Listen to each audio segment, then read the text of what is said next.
بسم الله الرحمن الرحيم. الحمد لله كفى وسلام على عباده الذين اصطفى. أما بعد فأعوذ بالله من الشيطان الرجيم. بسم الله الرحمن الرحيم. قال الله عز وجل: وَلَقَدْ خَلَقْنَا الْإِنسَانَ مِنْ سُلَالَةٍ مِّنْ طِينٍ ثم جعلناه نطفة في قرار مكين. وقال رسول الله صلى الله عليه وسلم: لا تقاطعوا ولا تدابروا ولا تباغضوا ولا تحاسدوا وكونوا عباد الله اخوانا.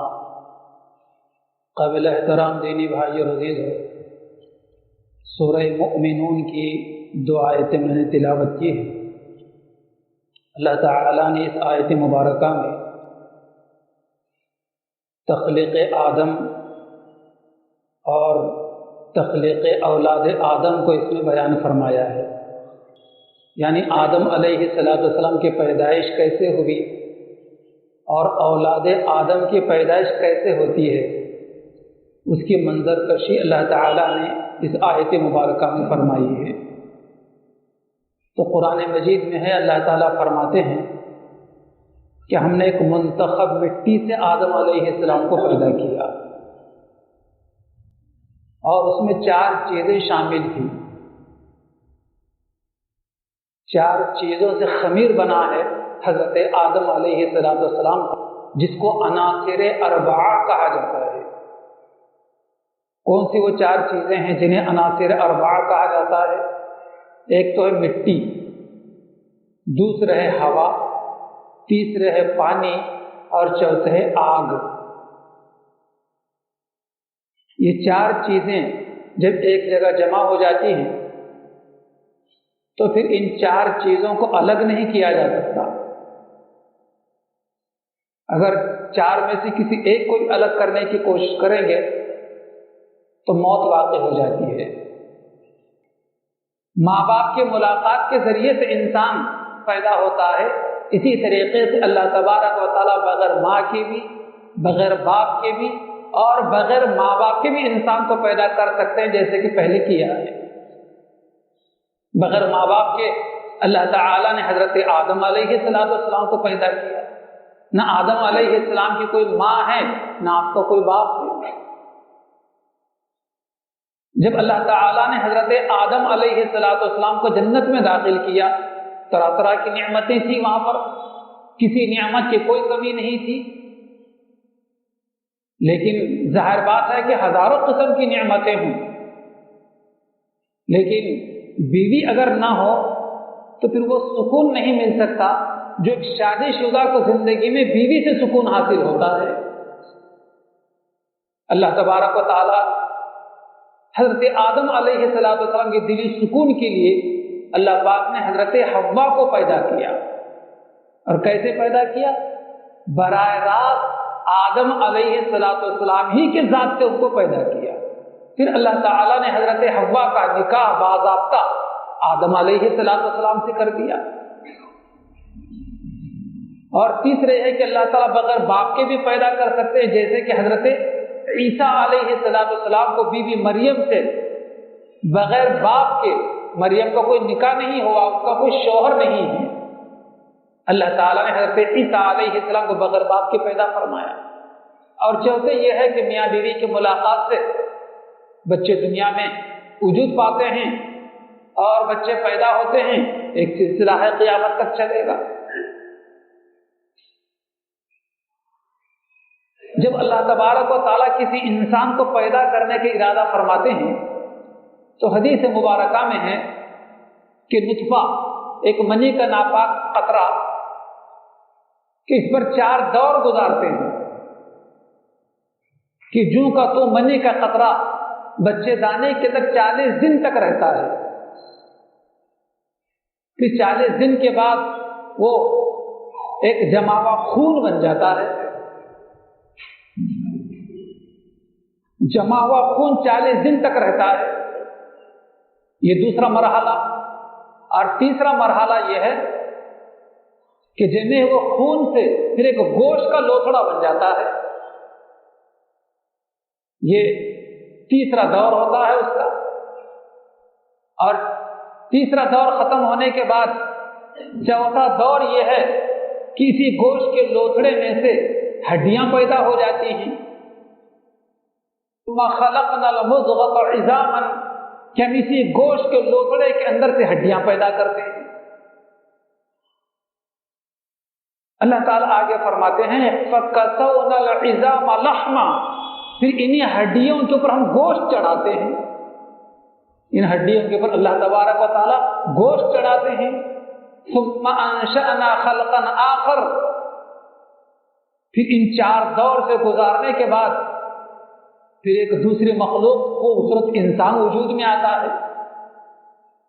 جیسے انسان کے نطفہ رحم میں جانے کے بعد 3 دور گزرتے ہیں یعنی 120 دن ہوتے ہیں تو اللہ تبارک و تعالیٰ فرشتے کو بھیجتے ہیں اور اللہ تبارک و تعالیٰ اس سے کہتے ہیں وَيُقَالُ لَهُ اور اس سے کہا جاتا ہے اکتب لکھو.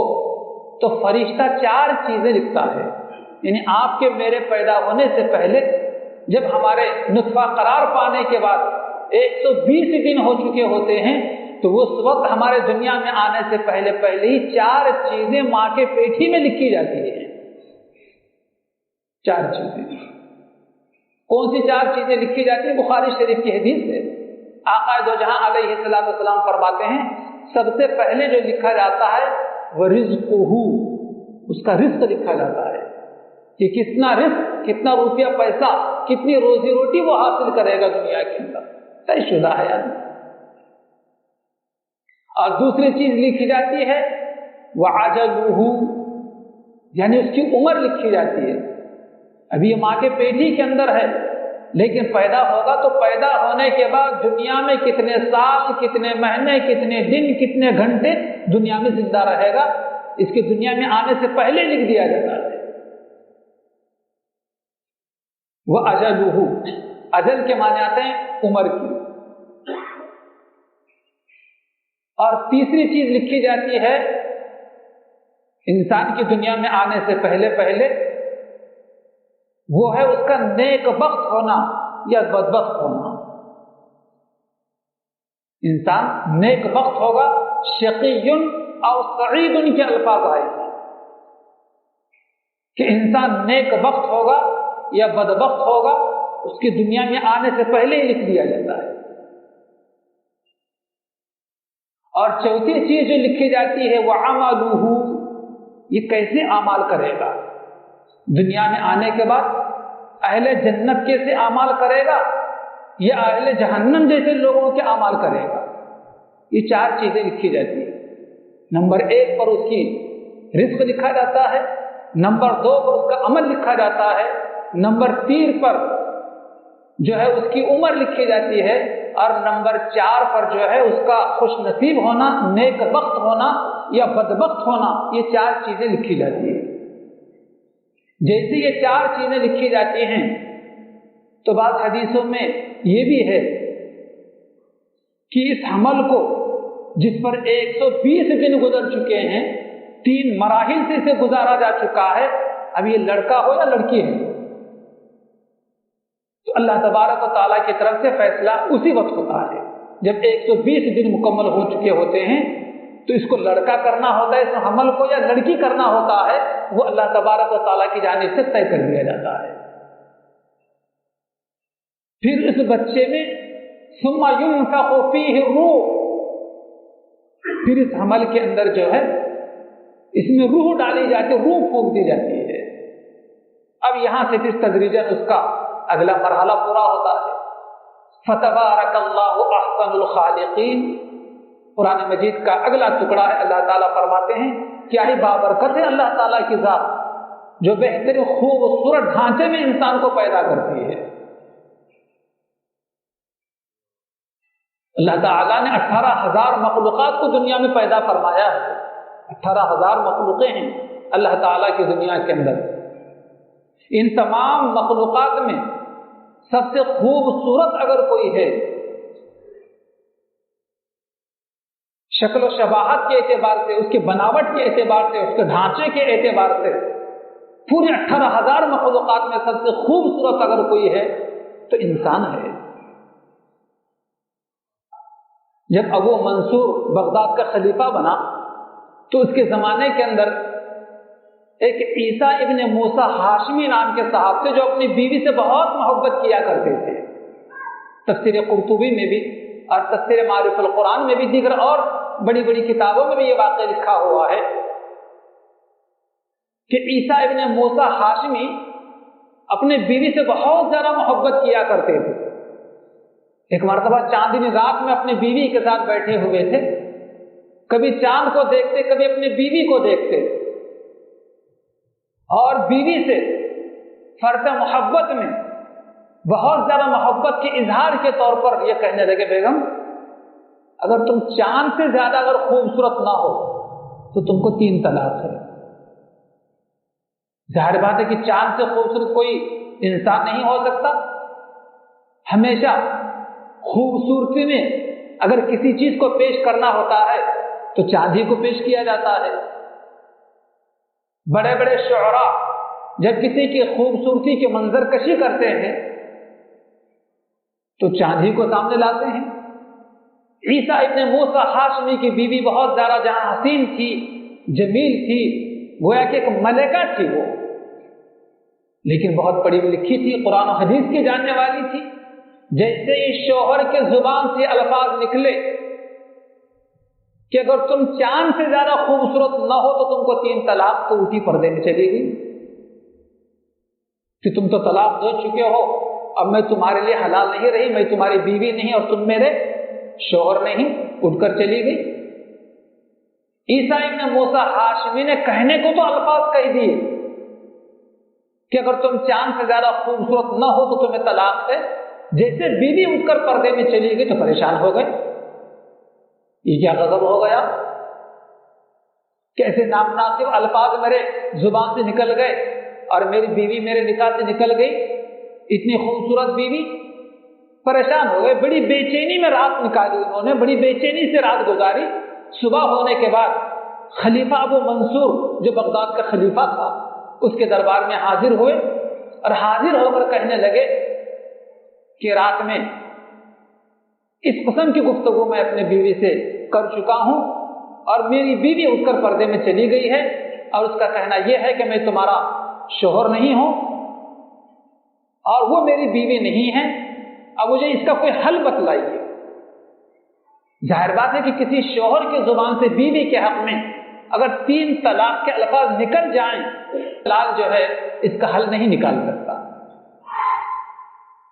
اس لیے کبھی بھی اپنے زبان پر میاں بیوی کے نا اتفاقی کے دوران، لڑائی جھگڑے کے دوران کبھی بھی لفظ طلاق اپنے زبان پر آنا ہی نہیں چاہیے، نہ 3 نہ 2 نہ 1، لفظ طلاق ہی نہیں۔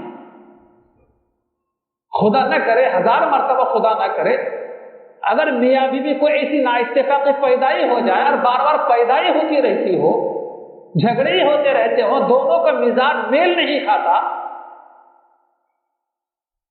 تو ہم شادی کیسے کرتے ہیں؟ خاندان کے بڑے لوگوں کو جوڑتے ہیں۔ تو حکم یہ ہے کہ جب میاں بیوی کی دونوں کی طبیعت میل نہ کھا رہی ہو تو خاندان کے بڑے بزرگوں کو بلا کر ان کے سامنے مسئلے کو رکھنا چاہیے۔ اور نکاح کن سے پڑھواتے ہیں؟ قاضی صاحب سے پڑھواتے ہیں۔ کوشش اس بات کی کرتے ہیں کہ جو ہمارے شہر میں، ہمارے محلے میں، ہمارے علاقے میں جو سب سے زیادہ علمی اور عملی اعتبار سے قابلیت رکھتا ہے اس سے نکاح پڑھوائیں، تاکہ کچھ نہ کچھ ان کا اثر ہمارے نوجوان نئے جوڑے کی زندگی پر پڑے۔ کوشش کی جاتی ہے اور اچھی کوشش ہے یہ۔ اسی طریقے سے توڑنے کا مسئلہ آ جائے تو خود فیصلہ نہ کرے۔ جوڑ سے خود فیصلہ نہیں کیا، کسی لڑکی کا انتخاب کر لیا تو خود جا کر نکاح نہیں پڑھوا لیا گیا۔ جیسے جوڑتے وقت نکاح کے موقع پر جیسے اکیلا فیصلہ نہیں کرتا، خاندان کے بزرگ لوگوں کو ساتھ میں رکھتا ہے، ماں باپ کو ساتھ میں رکھتا ہے، بہن بھائیوں کو ساتھ میں رکھتا ہے، اور اپنے امام صاحب کو، عالم صاحب کو ساتھ میں رکھ کر اپنے زندگی کے لیے رفیق حیات کا فیصلہ کرتا ہے، خدا نہ کرے کبھی اگر ایسا واقعہ زندگی میں پیش آ ہی جائے، دونوں کا میاں بیوی کا مزاج میل نہ ہی کھائے، تو ایسے موقع پر بھی جن لوگوں کو جوڑنے کے لیے سامنے رکھا تھا، اپنے ماں باپ کو، خاندان کے بزرگ لوگوں کو اور محلے کے امام صاحب کو، عالم صاحب کو، توڑنے کے وقت بھی انہی لوگوں کو سامنے رکھ کر اپنے نکاح کو توڑے تو کبھی زندگی میں افسوس نہیں ہوگا، شرمندگی نہیں ہوگی اور معاشرے میں برائیاں نہیں پھیلیں گی۔ ٹھیک ہے، نہیں مانتی بات، آپ سے لڑتی رہتی ہے، الجھتی رہتی ہے، زبان درازی کرتی رہتی ہے، بے پردگی اختیار کرتی، کرنے دو، لیکن آپ اس کا فیصلہ خود نہ کریں۔ اگر خود فیصلہ کریں گے اپنی زبان سے اور اپنے زبان پر لفظ طلاق کے الفاظ لائیں گے، چاہے 1 لاؤ، چاہے 2 لاؤ، چاہے 3 لاؤ، آپ کو زندگی میں بڑا پچھتاوا ہوگا، بڑی شرمندگی ہوگی، بڑی ندامت آپ کو ہوگی۔ تو اس واقعے کے ضمن میں یہ بات بھی ہمارے ذہن میں، شادی شدہ لوگوں کے، نوجوانوں کے ذہن میں یہ بات ہونا چاہیے کہ کبھی بھی اگر اپنی بیوی سے آن بن ہوتی ہے، خود کبھی فیصلہ نہیں کرنا چاہیے مجھے توڑنا ہے۔ جوڑتے وقت جن لوگوں کو رکھا تھا، توڑتے وقت بھی انہی لوگوں کو سامنے رکھ کر توڑے تو کبھی آپ کو افسوس نہیں ہوگا، بلکہ زندگی آپ کے پہلے کے بنسبت اور زیادہ خوشگوار گزرے گی۔ مجھے امید ہے کہ اس بات کو سمجھنے کی کوشش کی جائے گی۔ بہرحال عیسیٰ ابن موسیٰ ہاشمی خلیفہ منصور کے دربار میں حاضر ہوئے اور کہنے لگے، رات میں مجھ سے اس قسم کا واقعہ پیش آ گیا کہ میں نے اپنی بیوی کو گفتگو کے دوران محبت میں یہ الفاظ کہہ دیے کہ بیگم اگر تم چاند سے زیادہ خوبصورت نہ ہو تو تم کو 3 طلاق ہے۔ میں پریشان ہوں، مجھے اس میرے مسئلے کا کچھ حل بتاؤ۔ خلیفہ ابو منصور نے بغداد کے بڑے بڑے علماء کو، بڑے بڑے فقہا کو بلایا دربار میں کہ ایک اہم مسئلہ پیش آیا ہے، اس کے حل کے لیے آپ تشریف لائیں۔ اس زمانے کے بڑے بڑے علماء اور فقہا خلیفہ منصور کے دربار میں حاضر ہوئے اور حاضر ہونے کا مسئلہ ان کے سامنے رکھا گیا کہ یہ صحابہ ہیں جنہوں نے اس قسم کی گفتگو کی اور اپنے بیوی سے یہ الفاظ کہہ دیے، کوئی حل نکالا جائے کہ بڑے پریشان ہیں۔ تو سارے ہی علماء اور سارے ہی فقہا نے یہ کہہ دیا کہ کوئی حل نہیں ہے اس مسئلے کا، اس لیے کہ انہوں نے اپنی بیوی کو 3 طلاق اپنے زبان سے کہہ دیے ہیں، اس کا کوئی حل نہیں ہے کہ ان کی بیوی ان کے نکاح سے نکل گئی اور پریشان ہو گئے وہ۔ لیکن اسی زمرے علماء اور فقہا میں حضرت امام اعظم ابو حنیفہ رحمۃ اللہ علیہ کے شاگرد بھی تشریف فرما تھے جو خاموش بیٹھے تھے۔ اب تک میں بڑے لوگ بول رہے ہیں، بولنے دینا چاہیے۔ تو وہ امام اعظم ابو حنیفہ رحمۃ اللہ علیہ کے شاگرد جو خاموش بیٹھے تھے، ان سے بھی کہا گیا کہ آپ بھی کچھ بولیے، آپ بھی فرمائیے کچھ اس مسئلے کے تعلق سے، آپ بھی اپنا کچھ جواب دیجیے۔ تو امام اعظم ابو حنیفہ رحمۃ اللہ علیہ کے شاگرد نے کہا کہ عیسیٰ ابن موسیٰ ہاشمی نے جو اپنی بیوی کو اپنے زبان سے 3 طلاق کے الفاظ کہے ہیں، ان الفاظ سے ان کی بیوی کو طلاق واقع نہیں ہوتی، یہ ان کے شوہر ہیں اور وہ ان کی بیوی ہے، جائیں اپنے گھر خوشی خوشی سے زندگی گزارے، آئندہ ایسے الفاظ اپنے زبان پر لانے سے احتیاط کریں، پرہیز کریں۔ خلیفہ منصور بھی اور علماء اور فقہا بھی حیرت میں تھے کہ کیا بات ہے، آپ جو اتنے یقین کے ساتھ یہ بات کہہ رہے ہیں کہ طلاق واقع نہیں ہوئی، دلیل کیا ہے آپ کے پاس میں؟ دلیل دیجیے۔ جب علماء میں جو بات ہوتی ہے تو بغیر دلیل کے بات نہیں مانی جاتی۔ امام اعظم ابو حنیفہ رحمۃ اللہ علیہ کے شاگرد نے کہا کہ قرآن مجید کے 30ویں پارے کی سورہ والتین کی تلاوت شروع کیجیے، اس میں آپ کو اس کی دلیل مل جائے گی، جواب مل جائے گا۔ چنانچہ امام اعظم ابو حنیفہ رحمۃ اللہ علیہ کے شاگرد قرآن مجید کی اس آیت مبارکہ کی تلاوت شروع کر دی۔ انہوں نے اعوذ باللہ من الشیطان الرجیم بسم اللہ الرحمن الرحیم لقد خلقنا الانسان فی احسن تقویم۔ اللہ تعالیٰ فرماتے ہیں کہ ہم نے انسان کو